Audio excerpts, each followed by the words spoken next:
Good morning, all. My name is Tejinder Singh. I'm the chair for the Newsmakers Committee. It's a pleasure to welcome you all on behalf of the National Press Club with more than 3,500 members worldwide. Please do visit npc.org, our website, for more details. And I will not like to take a lot of your time as we have this Newsmakers event. Bold new developments in NASA's civil space effort. And we have speakers, Dr. John Bolden,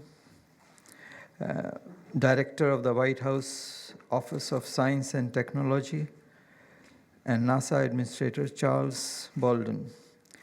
I will now pass to Mr. Bolden. Thank you very much. It's my distinct privilege this morning to introduce you to a man who has excelled as a Marine pilot and a leader of his peers in that demanding and dangerous profession, as an astronaut, as a manager of high-tech agencies and enterprises, as an advisor to businesses, universities, and philanthropies, and now as the visionary leader of the National Aeronautics and Space Administration, which he is restructuring into the science-centered, technology-advancing, forward-leaning institution it needs to be to meet the challenges and the opportunities of our country's activities in space in the 21st century.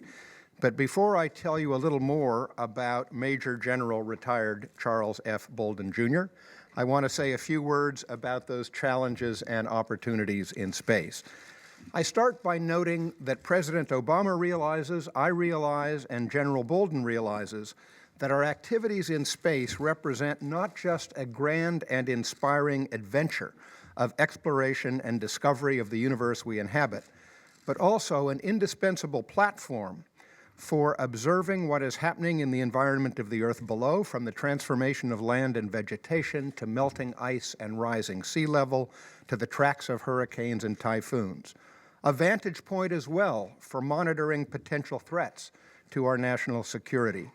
An indispensable pillar of our communications infrastructure and geopositioning capability, and a source of new products, services, businesses, and jobs whose potential is barely beginning to be tapped.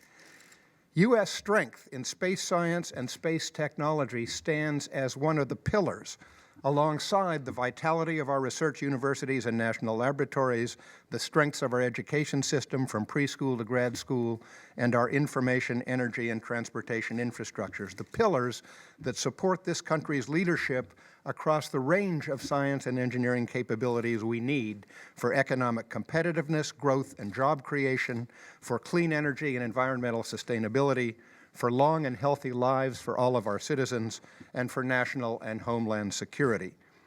U.S. leadership in human spaceflight, compellingly asserted in the landing of humans on the moon in 1969 and in 5 more such landings through 1972, and convincingly continued through the Space Shuttle program and the central U.S. role in the International Space Station, has brought forth the bravest among us to venture into this ultimate frontier, has engaged some of the cleverest among us to develop the technologies by which they could do so, and has inspired countless of our young people to study science and engineering so that they too could reach for the stars.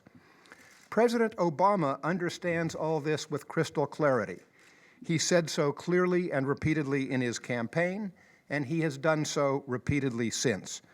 The decisions that were unveiled yesterday about the direction of the U.S. human spaceflight program and NASA's other important programs of innovation, exploration, observation, and discovery going forward were made with the greatest appreciation for the importance of getting this right.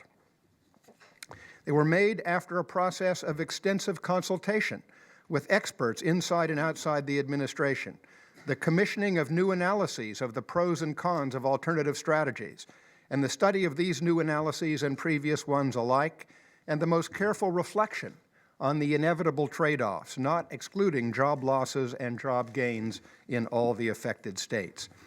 And I want to take a moment here to thank publicly Norm Augustine, one of our country's most distinguished aerospace engineers, and the other 9 members of the independent Augustine Committee to review the U.S. human spaceflight plans, which was formed to advise me, the NASA administrator, and the President on the pros and cons of the program of record and alternatives to it. The Augustine Committee was an all-star group that included 3 other aerospace industry leaders in addition to Norm, 2 former astronauts, a retired 4-star Air Force general who chaired the National Research Council's recent study of the rationale and goals of the U.S. civil spaceflight program, the former chair of MIT's Department of Aeronautics and Astronautics, my home department, by the way, and the chair of the National Research Council Space Studies Board, as well as the Princeton University space scientist who serves on President Obama's Committee of Advisors on Science and Technology.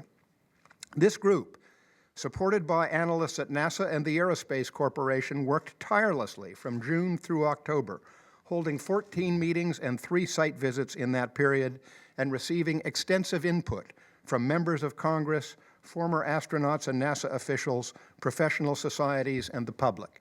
Their 150-page report was immensely valuable to me, to Administrator Bolden, and to the President in clarifying the choices before us, and many of its key findings are reflected in the new approach announced with the President's FY11 budget yesterday. But that approach is what Administrator Bolden is here to talk about this morning, and I'm not going to steal his thunder. Let me say only that I am convinced, and President Obama is convinced, that the new approach on which Administrator Bolden will be elaborating in a moment is the right approach for this time, these challenges, these opportunities. It is not a retreat from U.S. leadership in human spaceflight, as some are asserting, but rather an exciting and promising path forward that invests in new ideas, new technologies, and the complementary strengths of NASA and the private sector in order to make human access both to low Earth orbit and beyond to deep space faster, safer, and more affordable than it could ever have been on the old path. Before I turn it over to General Bolden to say more about that, just a few more words about him. Born and raised in Columbia, South Carolina, Charlie graduated from Annapolis with a degree in electrical science in 1968 and was commissioned a 2nd lieutenant in the United States Marine Corps. He became a naval aviator, flying more than 100 combat sorties in the A-6A Intruder over North and South Vietnam, Laos, and Cambodia, earning a Distinguished Flying Cross, an Air Medal, and a Defense Meritorious Service Medal, among other awards. Before being selected by NASA as an astronaut at the beginning of the 1980s, he worked in a stint as a naval test pilot and earned a master's degree in systems management from USC. As an astronaut, he flew 4 space shuttle missions between 1986 and 1994, 2 as pilot and 2 as commander. These included the 1990 Space Shuttle Discovery mission that deployed the Hubble Space Telescope, the 1992 flight of Space Shuttle Atlantis that was the first devoted to NASA's mission to planet Earth, and the historic 1994 Space Shuttle Discovery mission, the first with the participation of a Russian cosmonaut as a mission specialist crew member. In other roles in NASA besides spaceflight itself, Charlie served as Astronaut Chief Safety Officer, Lead Astronaut for Vehicle Test and Checkout at the Kennedy Space Center, Chief of the Safety Division at the Johnson Space Center, Special Assistant to the Director of the Johnson Center, and Assistant Deputy Administrator at NASA headquarters. In June 1994, he left NASA and returned to active duty in the Marine Corps, initially serving as Deputy Commandant of Midshipmen at the Naval Academy. Subsequently, he served as Deputy Commanding General of Marine Forces in the Pacific, Commanding General in charge of the Marine Forces in support of Operation Desert Thunder in Kuwait, Deputy Commander of all U.S. forces in Japan, and Commanding General of the 3rd Marine Aircraft Wing. He retired in August 2004 with the rank of Major General. Thereafter, he served in a couple of management positions in the private sector and on a number of corporate, academic, and philanthropic boards before being nominated by President Obama last year and confirmed by the United States Senate as the administrator of NASA. He began his duties at the NASA helm last July 17th. All I can say is what a career, and there is more to come. This is an individual who has demonstrated again and again that he well and truly has the right stuff. And I have no doubt whatever that what he is bringing to NASA is change we can believe in. I give you the NASA Administrator, General Charles Bolden.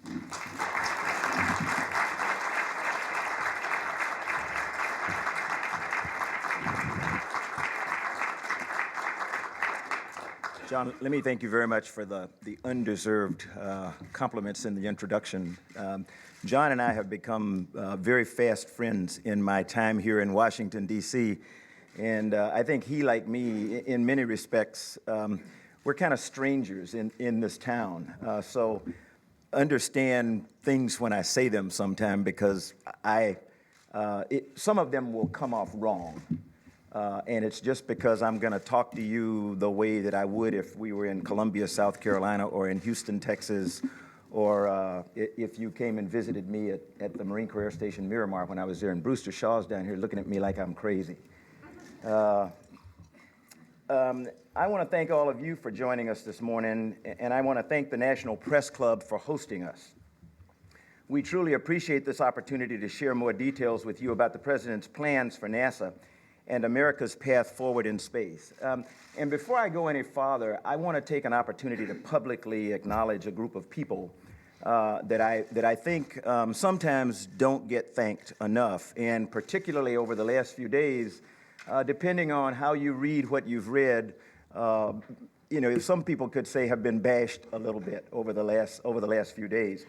And that's the team that has been working Constellation for a number of years. I happen to call most of them friends, and I consider them a member of the family, and so I want to take this opportunity to thank them for their years of dedicated effort. They're not hobby shoppers, as some of you in the media have called them occasionally in the past few days. They're really dedicated civil servants and contractors who have committed their lives, and they've been focused on a dream of aggressive and bold exploration. Yesterday, we unveiled President Obama's historic budget that launched NASA on an ambitious effort to help us realize these dreams of the people in the Constellation team in a more sustainable manner, however. And we could go into why we're doing this, but you can read numbers as well as I can, and I don't think I need to dwell on that. When you have a program that's just going to cost a fortune to resurrect, and schedules are getting harder to make without much more money, then wisdom says you pick a new course. And so that's what we've done. We want to explore new worlds. We want to develop more innovative technologies. We want to foster new industries. And we want to increase our understanding of Earth, our solar system, and the universe. Among the many fresh proposals is an enhanced focus on commercial partnerships. Today, we have with us some pioneers in that field who we will be working with, and I'll tell you more about them in a moment. But first, I'd like to say how excited we are to have direction from our President to launch a new era of innovation and discovery. Reaching and living in space is complicated, it's dangerous, and it's full of unknowns. The technology we need to sustain our leadership as a spacefaring nation is going to take our ingenuity. But the President has now given us resources, including $6 billion of new funds over the next 5 years for significantly increased technology research and development, a long-term plan to think big, to grow, to imagine, and to move us vigorously toward the dreams for tomorrow. Tough budget choices in the past have led to decades of underinvestment in space technology development. We have experienced cuts to other critical NASA programs, including Earth science, Earth observation, aeronautics, robotic space exploration, science, education, and more. And we would have cut short the operational life of the International Space Station at the height of its promised potential. We believe that the technology shortfall we face is so fundamental that incremental change or tinkering on the margins will not be sufficient to address current or future needs. Rather, a fundamental rebaselining of our nation's exploration efforts is needed. We must invest in fundamentally new innovations for space technology and new ways of doing business if we are to develop a space exploration and development program that is truly sustainable over the long term.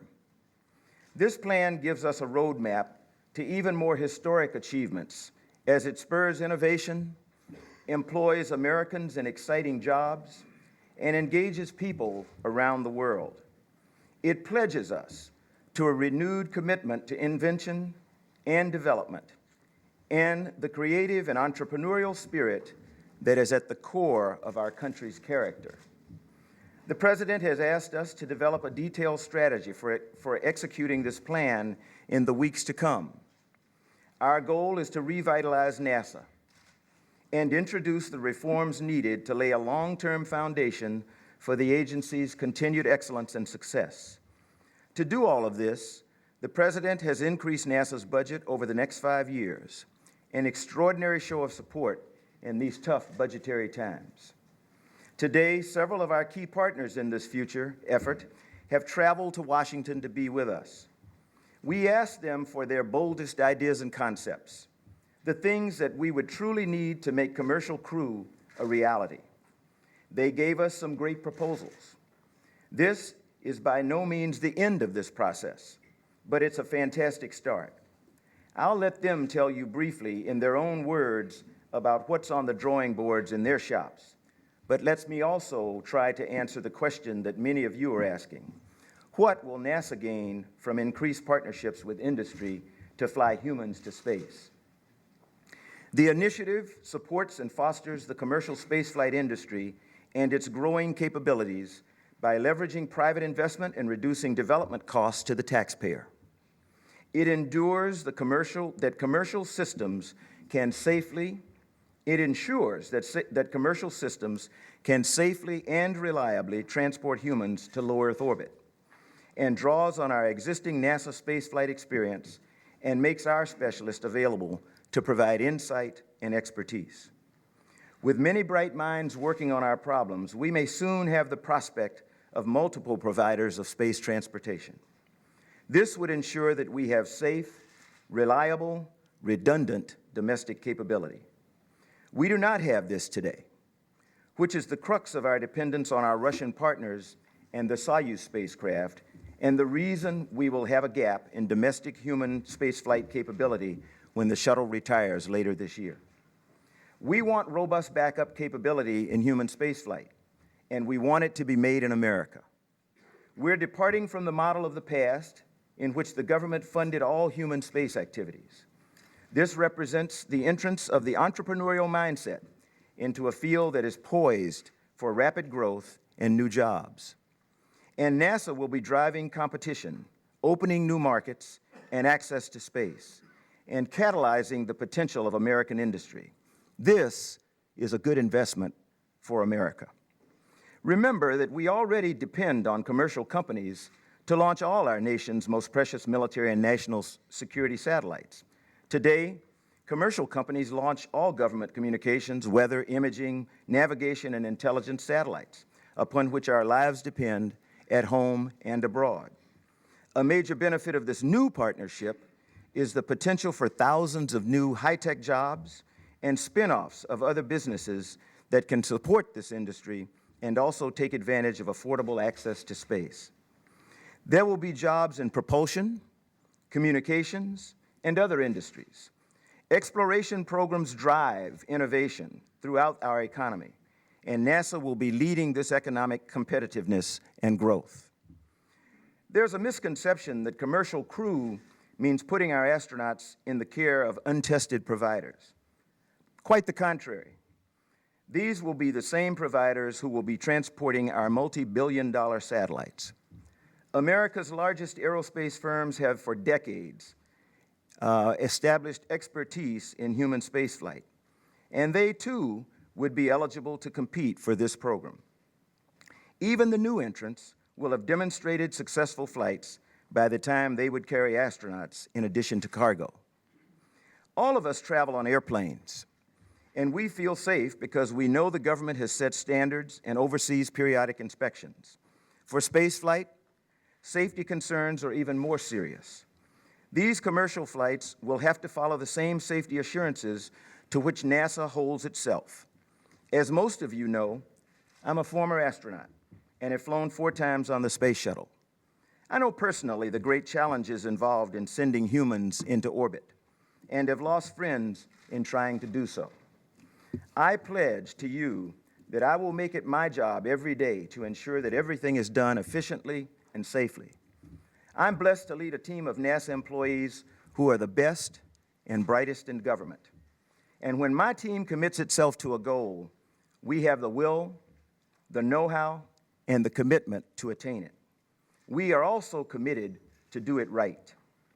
As the Augustine Committee reminded us in the recent report to the President, American commercial aerospace industry has always built the nation's crewed launch vehicles. Over its nearly 52-year life, NASA has built a deep foundation of experience and knowledge with a wide range of companies. These companies have been essential to all our successes, from Mercury to Shuttle, as well as with our robotic missions and multi-billion-dollar scientific satellites.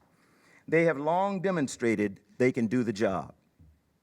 The Augustine Committee also said there's little doubt that the U.S. aerospace industry, from historical builders to the new entrants, has the technical capability to build and operate a crew taxi to low Earth orbit. And they believed, as do we, that they have the capability to do this by as early as 2016. NASA itself has been mulling this idea for some time, believe it or not. In fact, I was personally involved in working the concept of commercial operation of our space transportation system as far back as my early days as a fledgling astronaut in the early 80s. So it's not a new idea, but rather an idea whose time has come. The future is unfolding before us now, and it couldn't be more exciting. With low-cost and safe transport to space, more people will be able to have the transformative experience with which I've been blessed. Kids will be able to realistically envision a career that involves space, either going there or using it. As more of us travel into space, more will look back on our home planet with the special perspective that only space travel can provide. We will expand the global bonds we are already developing through the multinational partnership that has built and is sustaining the International Space Station. And with commercial companies providing transportation services, NASA will be able to focus on the greatest challenges that lie ahead in areas where we already have a stellar track record, advancing cutting-edge technology and scientific discovery, and pushing the boundaries of new frontiers, on providing future explorers with dramatically greater capabilities than we have today. We start down that path now. We have with us today our 2 funded participants in the Commercial Orbital Transportation Services Program, SpaceX of California and Orbital Sciences Corporation of Virginia. They are both well on their way to demonstrations of cargo transport to the International Space Station, and we look forward to their continued progress. Today, I'm also pleased to give you more details about the $50 million that NASA is awarding to 5 companies through an open competition for funds from the American Recovery and Reinvestment Act of 2009 to support commercial crew development efforts. Each awardee has also proposed significant investment from other sources to leverage the taxpayer investment. It's a bold first step, and while there are many vibrant companies out there with which we hope to partner in the future, these 5 and our 2 COTS participants are at the starting gate. They specialize in vertical takeoff and landing, life support systems, low-cost satellites, and miniaturized avionics. They are payload specialists and builders of robotic spacecraft and new rockets that have never before existed. Here's some more about 5 companies getting grants today. Blue Origin, located in Kent, Washington, is developing New Shepard, a rocket-propelled vehicle designed to routinely fly multiple astronauts into space and to offer frequent opportunities for researchers to fly experiments in space and microgravity. Blue Origin will receive $3.7 million for risk mitigation activities related to its development of its pusher launch escape system and to produce a composite crew module for structural testing. The Space Exploration Division of the Boeing Company, headquartered in Houston, Texas, has been involved in the development of new spacecraft systems, including the X-15, Gemini, Apollo, Skylab, Space Shuttle, and the International Space Station. Boeing will receive $18 million to develop its space transportation system, which includes a 7-person capsule that may launch on medium-class expendable launch vehicles. Paragon Space Development Corporation is a woman-owned small business headquartered in Tucson, Arizona. Paragon has directly supported with spaceflight hardware more than 70 successful spaceflight missions involving the International Space Station, the Mir Space Station, the Space Shuttle, and Soyuz. They will receive $1.4 million for a development unit of an environmental control and life support air revitalization system. Sierra Nevada Corporation of Centennial, Colorado, manufactures satellites, spacecraft components, and rocket propulsion systems. The company will receive $20 million to further develop its space transportation system, including the Dream Chaser, 7-person spacecraft to be launched on an Atlas V 402 vehicle. And finally, United Launch Alliance, located in Colorado, is a joint venture of Lockheed Martin Corporation and the Boeing Company. ULA launches the Atlas and Delta expendable launch vehicle families and will receive $6.7 million for an emergency detection system to monitor vehicle health of Atlas V and Delta IV rockets. Courtesy of President Barack Obama, it's my pleasure to introduce to you in person these space pioneers. I'd like to ask the representatives of each of the companies to join me on stage and say a few words. Ladies and gentlemen, these are the faces of the new frontier, the vanguard. We will certainly be adding to this group in the near future. The work has already started, and we advance it one more step today. Congratulations to all the winners. I'd like to ask each of our commercial pioneers to say a word or two. Robert Millman of Blue Origin. Brewster Shaw.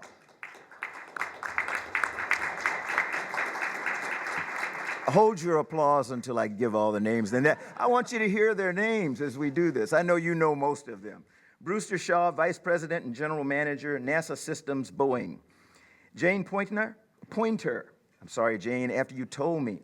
Jane Pointer, President and Chair, Paragon Space Development Corporation. Mike Gass, President and Chief Executive, United Space Alliance. Mark Sarangelo, Vice President and Chair, SNC Space Systems Board, Sierra Nevada Corporation. David Thompson, CEO, Orbital Science Corporation. And Ken Bowersox, Vice President, Astronaut Safety, SpaceX. Can I give them this? Oh, there you go.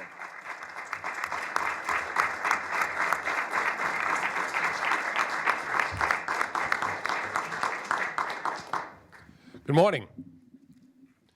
Dr. Holdren, Administrator Bolden, thank you so much for hosting this great event this morning. My name is Michael Gass. I am the President and CEO of United Launch Alliance. On behalf of the women and men of United Launch Alliance, we are incredibly excited to participate in this bold new era with our NASA partners. United Launch Alliance has been supporting our nation for expendable launch vehicles with over 50 years of experience. Our current generation of Atlas and Delta launch vehicles was started with a $5 billion private investment to develop these new expendable launch vehicles, and the Atlas and Delta will be utilized to support, hopefully, commercial crew in the future. This new project that we're starting to get the emergency detection system is all about crew safety, to make sure we understand our system fully and to be able to give the appropriate signal for potential abort if necessary. This work will not only support our commercial crew, but will be synergistic with our current mission of delivering highly reliable products for all of our customers. Thank you again for this opportunity. And good morning, and thank you also for the opportunity to speak here. I'm Robert Millman with Blue Origin. Blue Origin is a small team headquartered in Kent, Washington. We also have flight facilities in West Texas. And the team is dedicated to creating technologies for an enduring human presence in space. And with working with NASA, we'll be working on two technologies in particular. We're developing a pusher escape system. You may be familiar that a traditional tractor escape system involves the tower jettisoning. So we'll be developing an escape motor at the back of the capsule, which will avoid the jettison event, and also, because it will avoid consuming it on a nominal launch, it'll lower operating costs. The other technology we're working on is a composite pressure vessel. This will be a all-composite structure for containing the astronauts. It will improve the durability over conventional technology and also lower weight. So again, thank you very much for the opportunity. Thank you, gentlemen. Thank you. And thanks to all of you for being here and for your interest in America's human exploration program. Boeing and our principal teammate, Bigelow Aerospace, are looking forward to advancing the state of our project. Of course, we've been working with Bigelow on our own because Bigelow represents the most probable near-term market for a need for crew transportation to low Earth orbit other than NASA. And so we've been working together on this concept to satisfy both Bigelow's needs and now with the ability and the opportunity to work with NASA to also roll in NASA's requirements so that the system that we develop does the best job it can of satisfying all of the market needs for transportation to low Earth orbit. You know, 100 or so years ago, a young entrepreneur named Bill Boeing was able to develop products that enabled the transfer of mail across the country in airplanes. And now that's grown into, any of you who flew into D.C. probably rode on one of Bill Boeing's products. So we've grown up that way, and for the last 50 years or so, we've been involved in every human space exploration program that was executed by the US of A. We have a vested interest, in course, in the International Space Station, being NASA's prime teammate on that, and we so much want to see ISS live up to its potential. And part of that is having a robust logistics train with the delivery of cargo and crew in order to complete the research that will be enabled on the International Space Station. So we've been in this game for a long time, and with our teammate Bigelow, we intend to be in it for a long time more. Thank you for the opportunity. Thank you. And good morning, everybody. And I know that back at Paragon, I certainly have a lot of cheering staff who are very excited about this moment.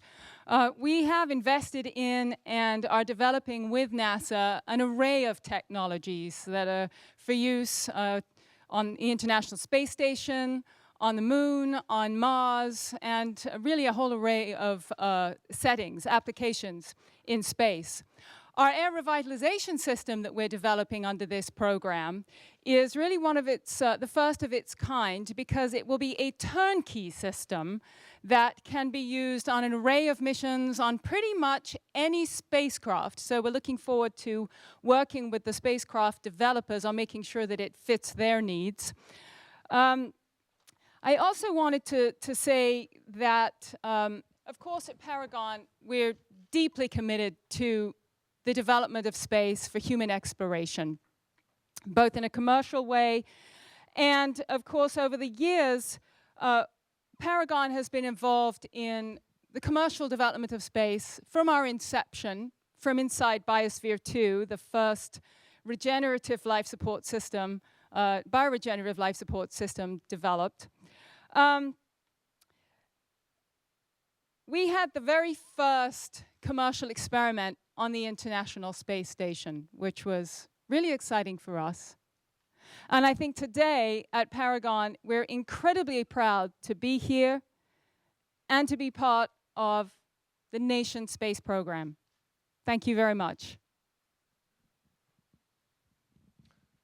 Good morning. I'm Mark Sarangelo from the Sierra Nevada Corporation. On behalf of the 2,000 or so employees of our company, I'd like to say thank you to NASA and for all this effort that has gone into this program.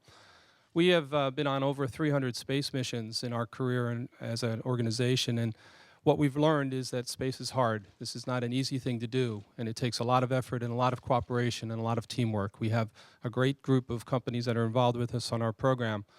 One of the things I'd like to say, though, is that we had the experience of coming through an unfunded Space Act agreement with NASA for the last 2 years, which was a rather unusual vehicle that I think has worked very well. We've received tremendous support from the team and from the organization all throughout the NASA agency. And as a result of that, we have now advanced our program to be a very successful, in our view, very successful start. Our program is based on a NASA vehicle that was originated many years ago called the HL-20. It's a runway landing, lifting body concept, and we've now brought that concept forward, and we're very thrilled to be part of this group and to be able to move that idea to the next level. Thank you very much.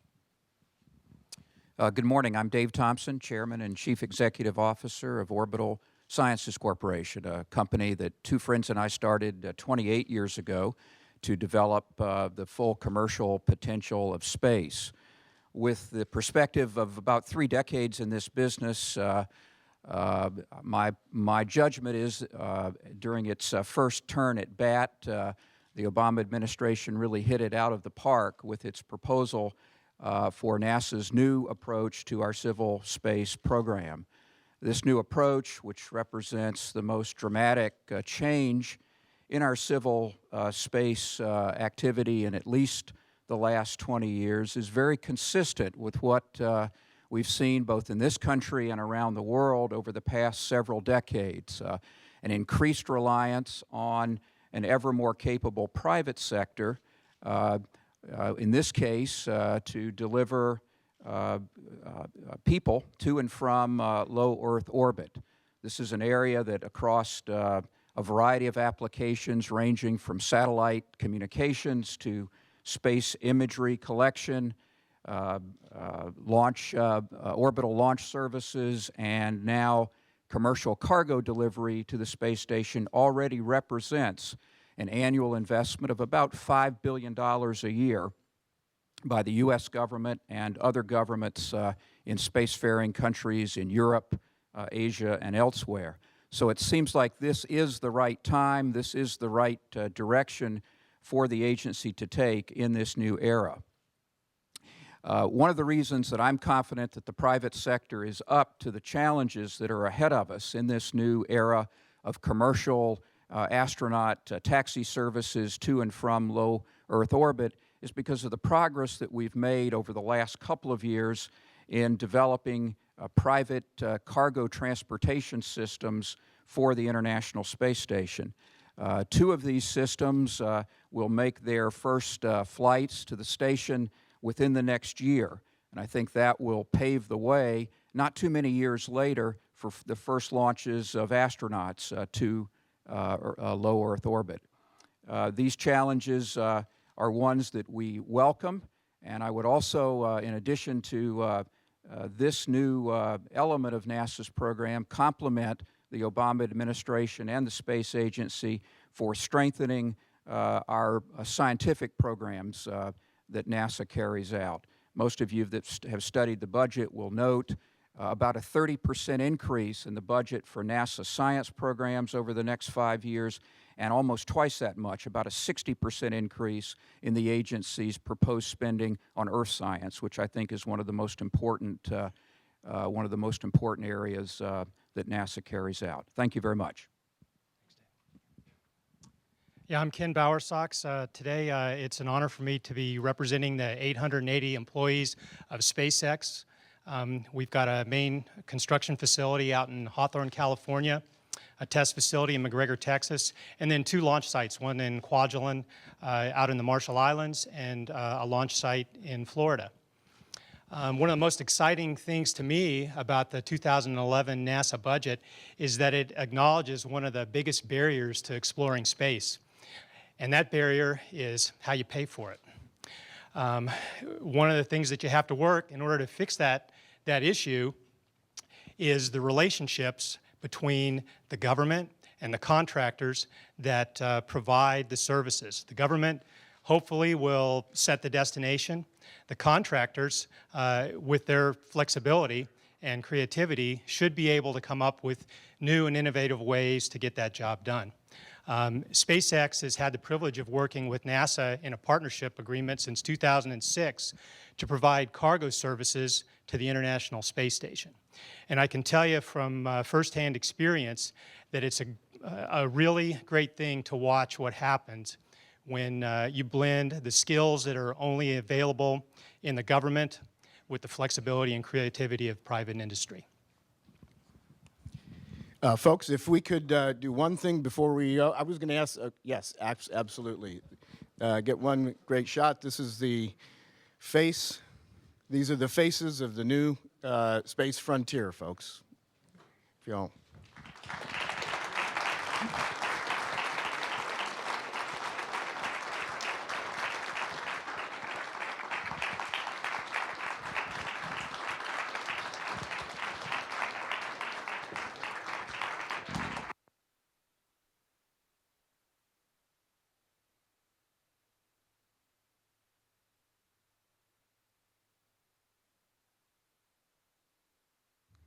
Let me thank all of you again for coming in. And thanks to all of you who have come out today. Mr. Singh, in spite of the fact that I think this is probably the wrong thing to say, I think I'm ready for questions.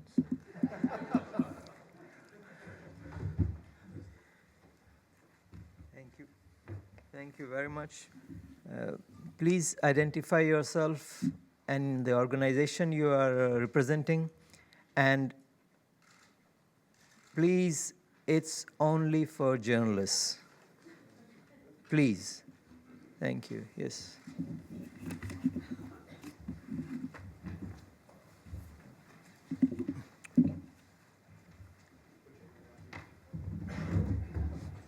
Hi, Ken Chang from New York Times. So the budget is asking for $18 billion over 5 years for research, which is a lot of money to ask Congress for when you haven't spelled out a specific goal. And I was wondering, do you have a destination and timetable for where you want to send astronauts? And if not, do you think you will come up with a timetable for when you tie all this technology into an architecture, destination, and timetables? Is it a couple weeks, next year, or after the 5 years of development? No, Ken, it's more than a couple of weeks, but it's less than years. You know, we already are starting to form Tiger teams that will help us come up with a schedule for how we're going to go about developing a new plan, a bold plan for exploration. If you ask me about destinations, I get in trouble when I say it, but I'll tell you anyway. Anybody who talks about exploration beyond low Earth orbit, there's some places that naturally come to mind: the Moon, Mars, asteroids, other near-Earth objects. So I would say those are some of the definite destinations. I have Lori Leshing down here, who is one of my executives, keeps reminding me that I'm limiting us when I talk about Mars instead of places other than the solar system. But I'm just talking about in my lifetime. So I will limit it to Moon, Mars, asteroids, and things like that. And we hope very soon to be able to give you a very definitive time schedule on which we hope to reach some of these destinations. I will tell you that right now, as we are talking about today with the people we're honoring here, as I talked to them, they were asking, what can we do to help? And I said, the number one thing that we all can do is pull together, work together, and make sure that we deliver things on schedule, meet our milestones, and make sure that we come in on the cost that we said, because that's what's going to be different. And if I can't deliver that, then you all ought to throw me out, okay?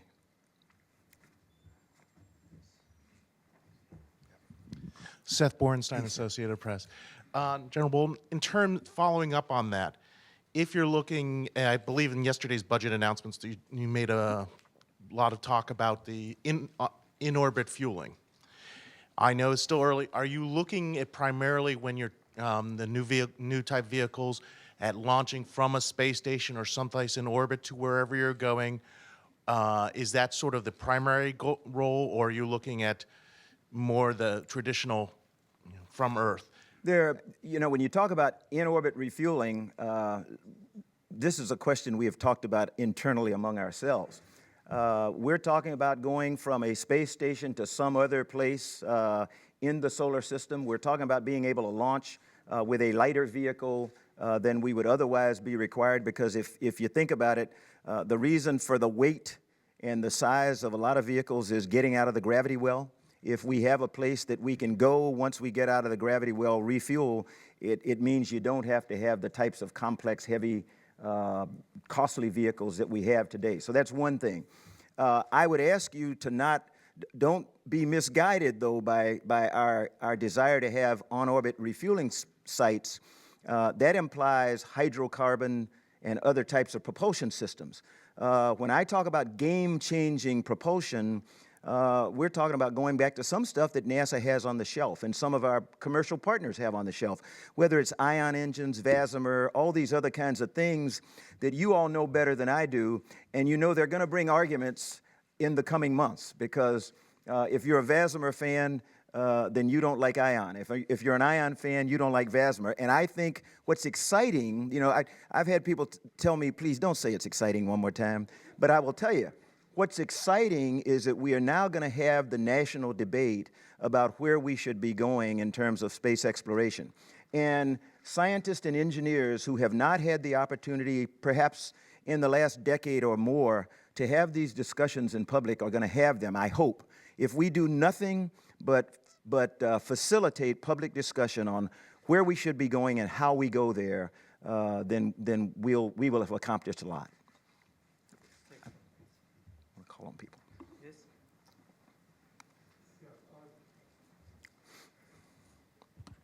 Dave Ahern, I'm a press club member.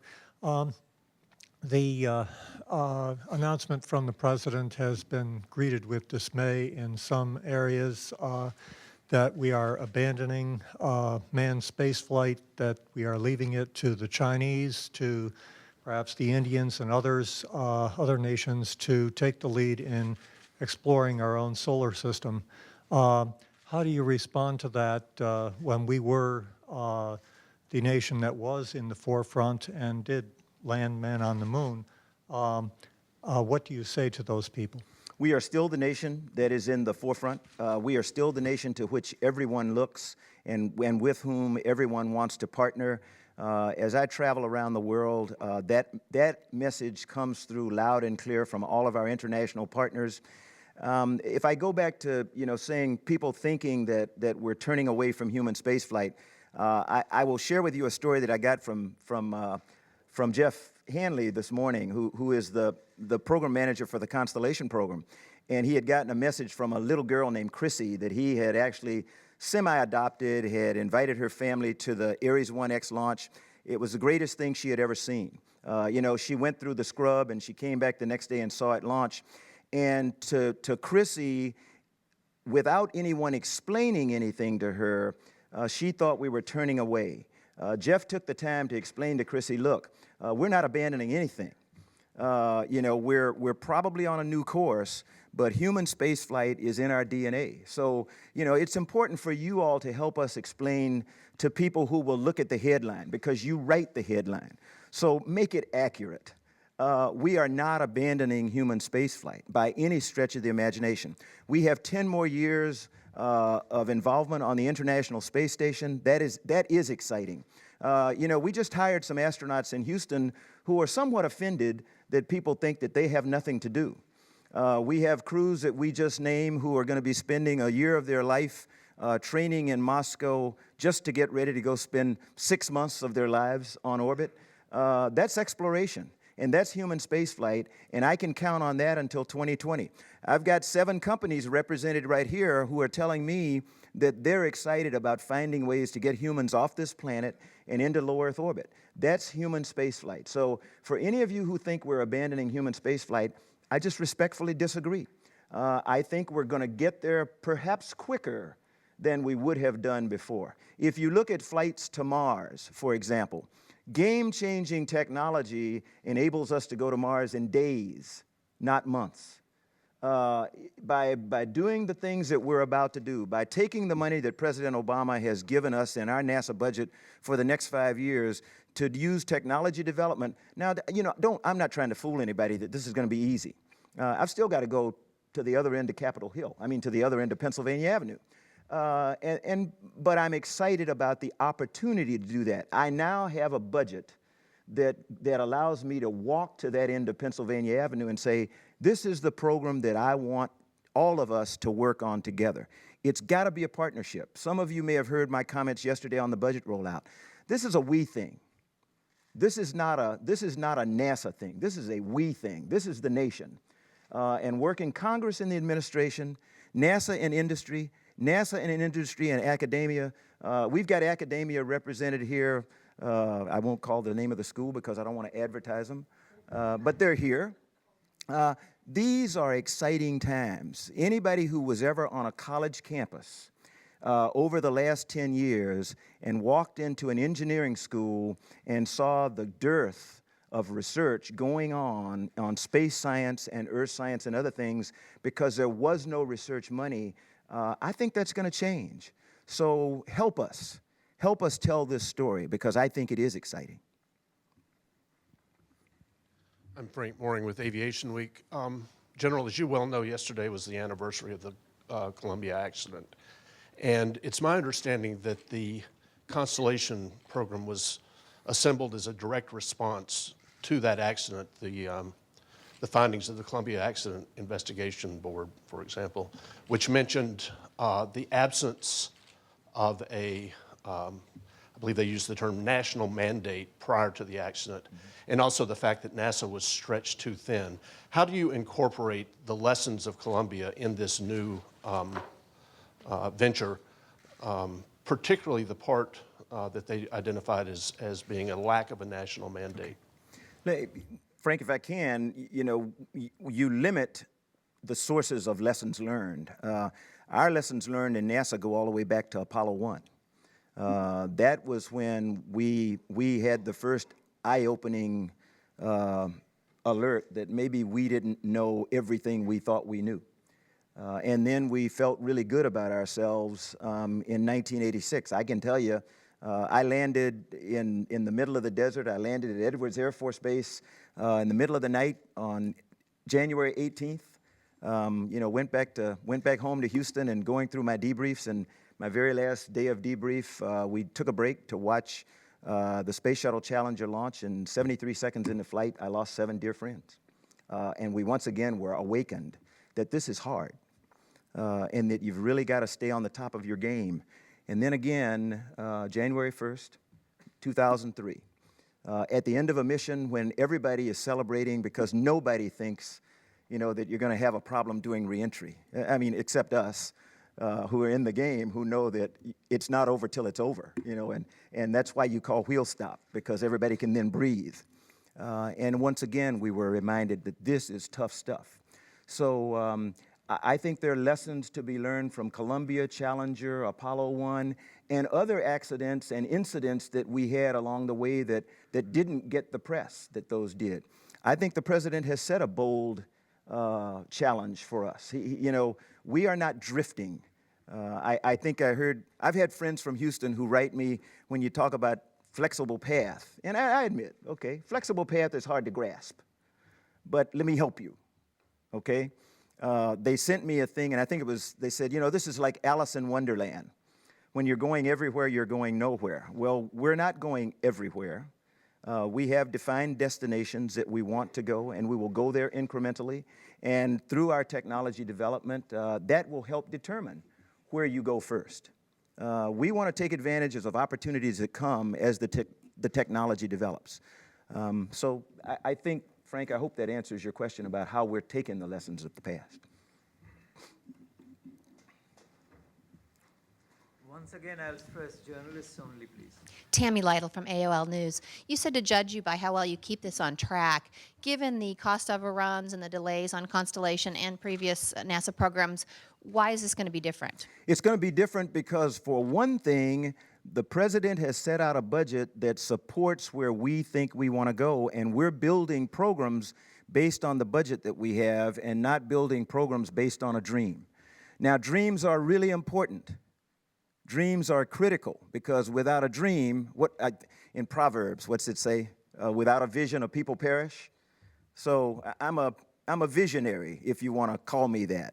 I dream, but I want to be a realistic dreamer, and the president has laid out a pretty healthy budget that we feel we can plan to that budget and stick to it. If you go all the way back to the days of the STS, the space transportation system. I see some people shaking their heads. At that time, it is told to me that the brief was given to President Nixon. He said, "I love it. Go do it." And the next morning, somebody called and said, "Well, what the president really meant to say was, you're going to get this amount of money," and then we struggled for the rest of the program. This president has said, "Here's what I want you to do. Here's the money that you're going to have to do it. Let me know if this supports that vision," and we have said yes. What you have told us you want us to do is supported by the budget you have given us, and so that's why I say hold me responsible. I have sufficient funds to do the things that I think we need to do for this nation, and so you need to hold me responsible. I can't say that the president has not given me sufficient funds.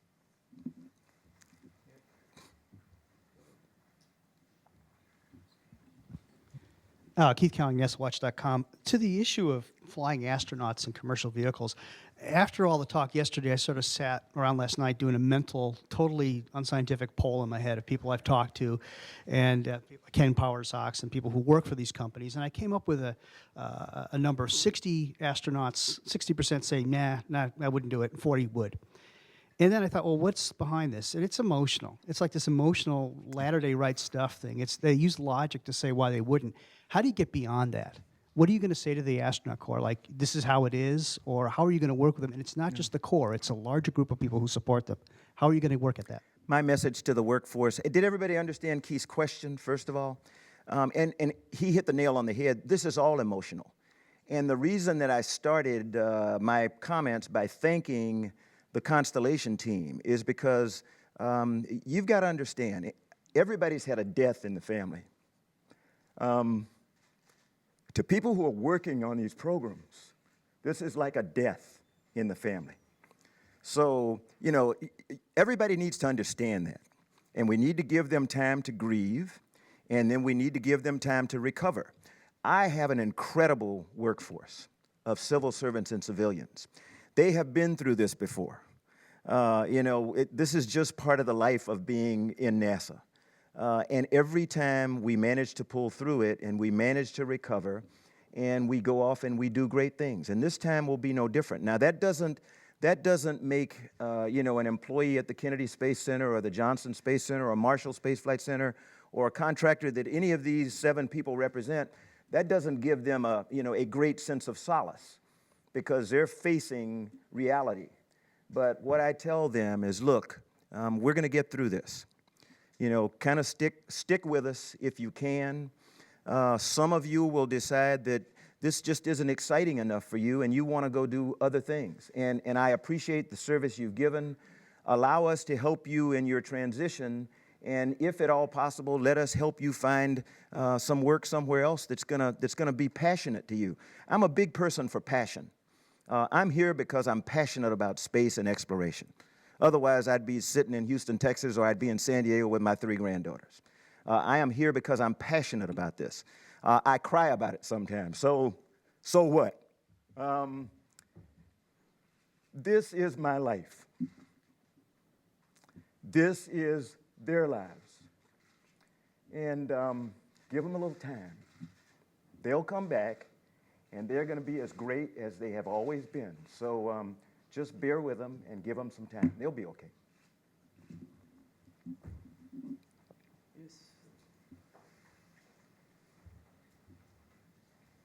Thank you. Ekaterina Alexandrova in Fox TV, Russia. As NASA actively partners with the aerospace industry in the U.S., do you have any plans to involve Russian companies in any way in the future after shuttle retirement? And could you please specify the process of delivering astronauts to ISS in terms of Russian participation in it, again, after shuttle retirement? Thank you again. Thank you very much for the question. I just had a long conversation with a dear friend, Anatoly Perminov, who is the head of the Russian Space Agency, yesterday morning to make sure that he understood that where the president wants us to go, he was excited, as were all of our international partners, about the president's support of extending the life of the International Space Station to 2020. They're all excited, actually, about the funding that's going to the entry of commercial space into exploration in low Earth orbit. The Russians have been an incredible partner through the years, and they will remain so. I think most of you know that when Shuttle retires at the end of this year, our primary means of getting astronauts to the International Space Station and anywhere else will be the Soyuz spacecraft. I love the spacecraft. I've never flown on it. Sox has. But the bad part about it is it leaves us without redundancy. I think if you talk to any astronaut, no matter what they think, you know, Keith mentioned the poll of 60-40, 40-60 or whatever. Most of us will tell you what we think is critical for the nation is reliable, redundant access to space. When we retire Shuttle, and it is the right thing to do, by the way, for those of you who might want to ask me that question, it is definitely the right thing to do. So when we retire Shuttle at the end of this year, we will no longer have a reliable, redundant way to get humans into space. The sooner our industrial partners can deliver, the sooner we will at least have some redundancy in our ability to get there. You know, 2 is better than 1. Several is much better than 2. So we'll get there. We can have one last question.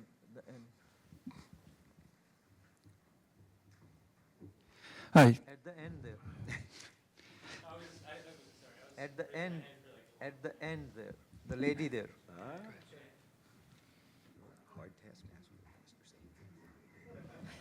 Thank you. I'm Melina Caruso with ABC-owned TV stations. Our Houston station, KTRK, is very interested in the civil space program, basically because Boeing's headquartered in Houston. Now, one of the things they're mostly concerned about is jobs. And as we all know, one of the president's main goals is job creation. So is there any possibility, is there any plan that some of the money awarded to these companies, not just Boeing, will go towards job creation? I think if you look at, you know, when you look at dollars planned for a program, those dollars can usually translate into jobs.